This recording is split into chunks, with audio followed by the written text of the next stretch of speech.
तो दोस्तों TI India यानी कि ट्यूब इन्वेस्टमेंट ऑफ इंडिया ने अपने क्वार्टर 3 के नंबर को डिस्क्लोज कर दिया है। तो चलिए देखते हैं क्या है क्वार्टर 3 के नंबर्स के अंदर। लेकिन उससे पहले बता दूं, कंपनी को उससे डिविडेंड की भी अनाउंसमेंट की गई। 2 रुपये के हिसाब से कंपनी आपको डिविडेंड देने जा रही है, जिसका रिकॉर्ड डेट है वो आपका 10 फरवरी है। तो याद रखिए 10 फरवरी कंपनी का रिकॉर्ड डेट है कंपनी के 2 रुपये डिविडेंड के लिए। चलिए नंबर देख लेते हैं। डाटाबेस के यहाँ पे क्रोर्स में दिया गया है। तो देखिए पिछले क्वार्टर में कंपनी 5,522 करोड़ का रेवेन्यू जनरेट की थी ऑपरेशन के थ्रू। पिछले साल 4,812 करोड़, अभी देखें तो बढ़ के 5,800 करोड़ आपको जाता हुआ देखने को मिला। तो साल से साल जाते हैं तो साल से साल कंपनी के रेवेन्यू के अंदर लगभग 20% के आसपास की तेज़ी आपको देखने को मिल रही है। जबकि क्वार्टरली बेस पे जाते हैं तो क्वार्टरली बेस पे कंपनी के रेवेन्यू के अंदर लगभग 5% के आसपास का जंप है। तो कंपनी का रेवेन्यू देखें साल से साल क्वार्टर दोनों आपको बढ़ते हुए देखने को मिल रहे हैं। खर्चे की बात करते हैं तो देखिए पिछले क्वार्टर में 5,156 करोड़, पिछले साल 4,463 करोड़, अभी देखें तो 5,405 करोड़ आपको जाता हुआ देखने को मिला। तो खर्चे भी देखें तो खर्चे भी कंपनी के ठीक है, नॉर्मली आपको देखने को मिला है। चलिए कंपनी का प्रॉफिट क्या निकलता है वो देखते हैं। तो देखिए पिछले क्वार्टर की बात करते हैं तो पिछले क्वार्टर में कंपनी 302 करोड़ के प्रॉफिट में थी। पिछले साल 280 करोड़, अभी देखें तो 289 करोड़ आपको जाता हुआ देखने को मिल रहा है।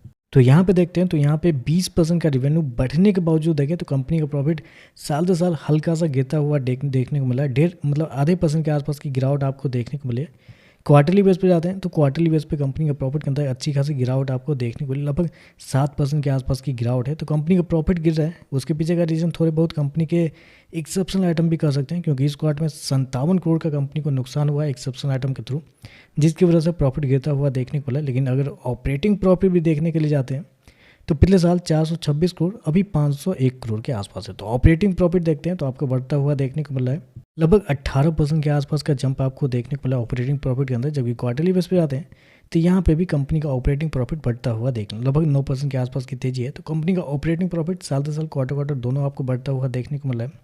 लेकिन याद रखिएगा ऑपरेटिंग प्रॉफिट भी ज़्यादा नहीं बढ़ा है, उसके पीछे का रीज़न थोड़ा बहुत कंपनी के अदर इनकम भी है, क्योंकि 105 करोड़ कंपनी ने अदर इनकम इस क्वार्टर में जनरेट किया है, जबकि पिछले साल 77 करोड़ और पिछले क्वार्टर में 92 करोड़ के आसपास। तो ऑपरेटिंग इनकम तो बढ़ा है, लेकिन उसके थोड़ा बहुत योगदान कंपनी के अदर इनकम का भी है इस क्वार्टर में।